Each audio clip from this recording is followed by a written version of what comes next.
कृपया आप मुझे थोड़ा समय दे दीजिए। मुझे आपसे कुछ बात करनी है।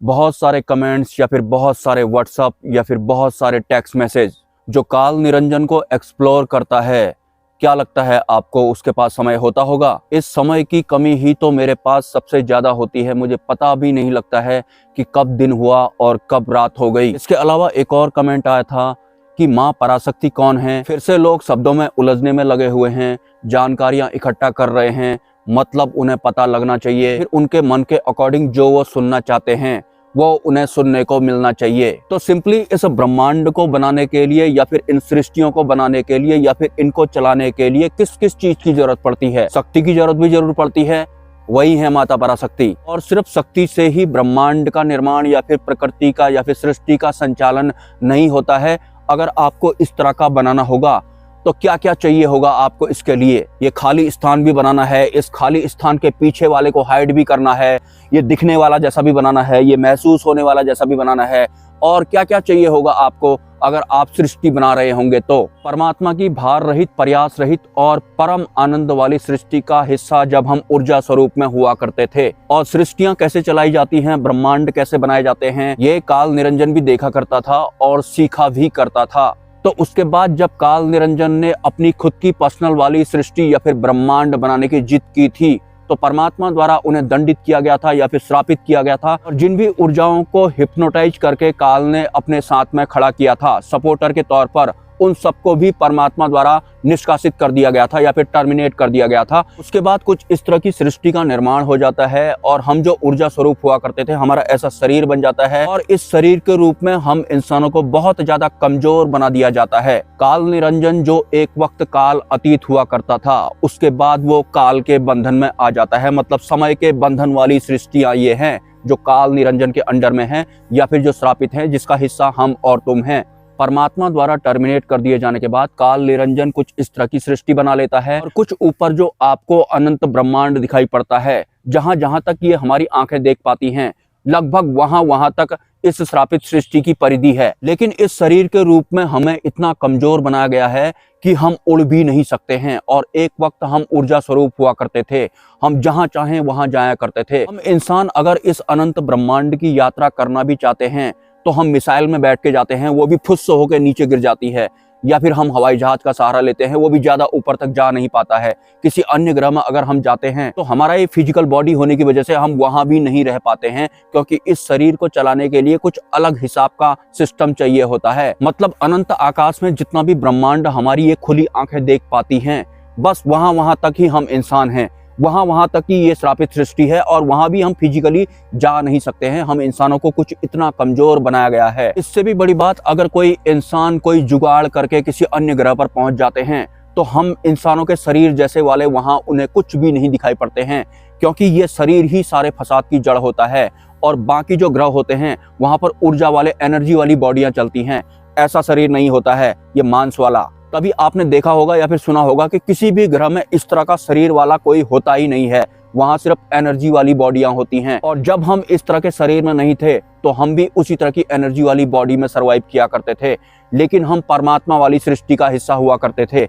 अब हम परमात्मा वाली सृष्टि का हिस्सा नहीं है, क्योंकि काल निरंजन ने हमारी बुद्धि को हिप्नोटाइज करके अपनी तरफ किया था और उसके बाद कुछ इस तरह का उसने हमें बना दिया है। तभी उच्च स्तरीय साधु संत भी कहते हैं कि बुद्धि का इस्तेमाल नहीं करना है, क्योंकि हमारी बॉडी में अगर किसी को हिप्नोटाइज किया जा सकता है, आकर्षित किया जा सकता है, तो इस दिमाग के द्वारा किया जा सकता है। काल निरंजन ने भी हमारे दिमाग को हिप्नोटाइज करके परमात्मा के ही खिलाफ खड़ा कर दिया था। इसलिए बुद्धि के पार होता है वास्तविक सत्य या फिर परमात्मा, वो कोई मजाक नहीं है। तो परमात्मा द्वारा टर्मिनेट कर दिए जाने के बाद हम इंसान जो कि अब इस वाले शरीर के साथ सर्वाइव कर रहे हैं, हम अपने वाले श्रापित ब्रह्मांड से बाहर जा ही नहीं सकते हैं। मतलब जो श्रापित वाली सृष्टि है वो काल के बंधन में यानी समय के बंधन में भी है, और समय के बंधन में अगर होगी तो सीधी सी बात है समय बदलता रहेगा। इस वजह से इस श्रापित सृष्टि में कुछ भी चीज टिकी नहीं होती है, बदलते रहती है, निरंतर परिवर्तन होता रहता है। और ये काल निरंजन को करना भी पड़ता है क्योंकि वो भी श्राप के ही अंडर में है कि कभी भी स्थिरता नहीं रहेगी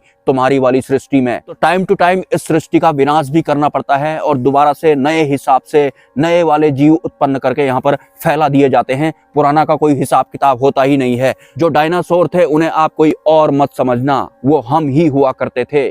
मतलब काल निरंजन जो भी करेगा अपनी श्रापित सृष्टि के अंडर में ही करेगा। और हमारे दिलो दिमाग पर ऐसा डाला गया है कि जितना भी ये ब्रह्मांड के बारे में हमने सुना है या फिर जाना है, बस ये यहाँ तक ही है, लेकिन ये अनंत है। वास्तव में ये उस अनंत ब्रह्मांड का एक टुकड़ा मात्र है। लेकिन हम इंसानों वाला जो ब्रह्मांड है, हम उसकी भी यात्रा नहीं कर सकते हैं। तो हमें ऐसा लगता है कि यही अनंत है और हमें इतना कमजोर बनाया गया है कि हम इस श्रापित सृष्टि या फिर हमारे वाले अनंत ब्रह्मांड को ही पूरा देख नहीं सकते हैं, इसकी यात्रा कर ही नहीं सकते हैं। फिर अगर इस ब्रह्मांड की व्यवस्थाओं को आदि और अनादि वाला नाम दे दिया जाए तो आप क्या कर लेंगे? आप कैसे पता करेंगे? आप तो यहाँ से ज्यादा ऊपर जा भी नहीं सकते हैं। तो ये जो आदि और अनादि है, ये पर्टिकुलर एक रेडियस के अंडर में है, लेकिन हमें ये भी नहीं पता लगने दिया जाता है कि इसके बाहर भी कुछ है क्या। हम इंसानों को इतना कमजोर बनाया गया है कि हम ऊपर जा ही नहीं सकते हैं। और अगर हम एस्ट्रल ट्रैवलिंग करते हैं तो भी ज्यादातर जो साधु संत होते हैं वो इसी श्रापित वाले ब्रह्मांड तक ही यात्रा कर पाते हैं, उससे बाहर तो वो भी नहीं जा पाते हैं। और सिस्टम काल निरंजन ने बनाया भी कुछ ऐसा ही है कि हमारे इस आदि और अनादि वाले दायरे से कोई बाहर जा ही ना पाए, उससे पहले ही उनको लपेट दिया जाता है। आपने अक्सर देखा होगा ऊपर जितने भी ग्रह हैं, अगर आपको उनकी फोटो या फिर वीडियो देखने को मिलती होगी या फिर उनके बारे में पढ़ने को मिलता होगा, तो वो खाली पड़े हुए होते हैं। वहां कोई भी चलने फिरने वाला जैसा नहीं होता है। वहां पर सिर्फ और सिर्फ एनर्जी बॉडी काम करती हैं, वो सर्वाइव करती हैं। परमात्मा की सृष्टि में भी सिर्फ एनर्जी वाली बॉडियां सर्वाइव किया करती थी। तो इंसानों को लगता है कि हमारी इस पृथ्वी के अलावा इस तरह के दिखने वाले या फिर चलने फिरने वाले जो होते हैं, महसूस होने वाले जो होते हैं, कहीं रहते नहीं हैं। ये सारे के सारे जो ऊपर तारे वगैरह दिखाई पड़ रहे हैं, ये खोखल हैं, इनके अंदर कुछ है ही नहीं, खाली पता नहीं क्यों बना दिए ये। और हाँ, आध्यात्मिक यात्रा के दौरान एक इंसान क्या क्या सोच सकता है, कहाँ कहाँ तक वो जा सकता है, उस हिसाब से भी पहले ही व्यवस्था की गई है। अगर आप ना दिखाई देने वाले को भगवान मानेंगे, मतलब निराकार को अगर आप परमात्मा मानेंगे, मतलब अगर आपके भगवान की कोई फोटो नहीं है, तो उसकी व्यवस्था भी पहले से ही की हुई है। क्योंकि जो एक खाली स्थान है, इसके पीछे भी कुछ होता है। ये ऐसे ही खाली स्थान नहीं बन गया, इसमें भी बहुत सारी सत्ताएं काम करती हैं। तो इस श्रापित सृष्टि के अंदर आप किसी ना दिखाई देने वाले को भगवान मानते हैं, तो उसके पीछे भी भ्रमित करने के लिए काल निरंजन की सत्ताएं बैठी होती हैं। इस पृथ्वी लोक में जितने भी भगवान हैं, उन सबके पीछे एक सत्ता बैठी होती है। लेकिन हम इंसानों को सीमित रखने के लिए आपको ऐसा लगता होगा कि हाँ यार भगवान है, हाँ ये है, ये अल्लाह भी हैं, ये भगवान भी हैं, शिव भी हैं, बस आपको लगता ही लगता होगा। और मे भी आपको अंदर से भरोसा जैसा भी हो जाएगा। लेकिन वास्तव में जो भी आपके दिमाग को लगता है या फिर जो भी आपका मन सोचता है या फिर समझता है, बुद्धि भी शामिल है इसमें, सबके पीछे काल निरंजन खड़ा हुआ होता है, भले ही वो ना दिखाई देने वाला भगवान ही क्यों ना हो। तो काल की इस श्रापित सृष्टि में साकार और आकार दोनों उसके अंडर में हैं। हम इससे बाहर जा ही नहीं सकते हैं और ये किसी का सगा नहीं है। ये वास्तविक सत्य किसी को बताने ही नहीं देता है। मतलब ये बाकी के जो भगवान होते हैं या फिर जो देवता होते हैं, ये इनको आगे खड़ा कर देता है और हमें लगता है कि इन्होंने ये सब किया होगा, से इनकी शुरुआत हुई होगी। बस इतने में ही हम उनको मानने लगते हैं। लेकिन दुख लगातार हमारे साथ में चल रहे होते हैं। सुख आता है तो उसके बाद वो दुख में बदल जाता है, क्योंकि जो काल निरंजन है, इसको परमात्मा ने श्राप ही ऐसा दिया है कि जिनके सपोर्ट के बल पर तू इस सृष्टि का संचालन करेगा या फिर इसका पालन पोषण करेगा, उनकी जो बुराइयां होंगी या जो दुख होंगे, वही तेरा भोजन होगा। तो इस वजह से अगर हमें कोई सुख भी मिलता है तो धीरे धीरे एक दिन वो दुख में कन्वर्ट हो जाता है। मतलब जो काल निरंजन है, वो इधर से भी और उधर से भी अपना कमीशन बनाता है। तभी मैंने अपने वीडियो में बोला था कि अगर आपको कोई भी दुख चल रहा है तो यकीनन इस दुख की शुरुआत किसी न किसी सुख से जरूर हुई होगी। ये वास्तविक सत्य है हमारी इस वाली सृष्टि का। और एक कमेंट आया था मुझे कि जो काल निरंजन है, उसकी जो सृष्टि है या फिर उसके जो ब्रह्मांड और लोक हैं, उनका अभी बहुत टाइम है, वो इतने जल्दी इनका अंत नहीं होने वाला है।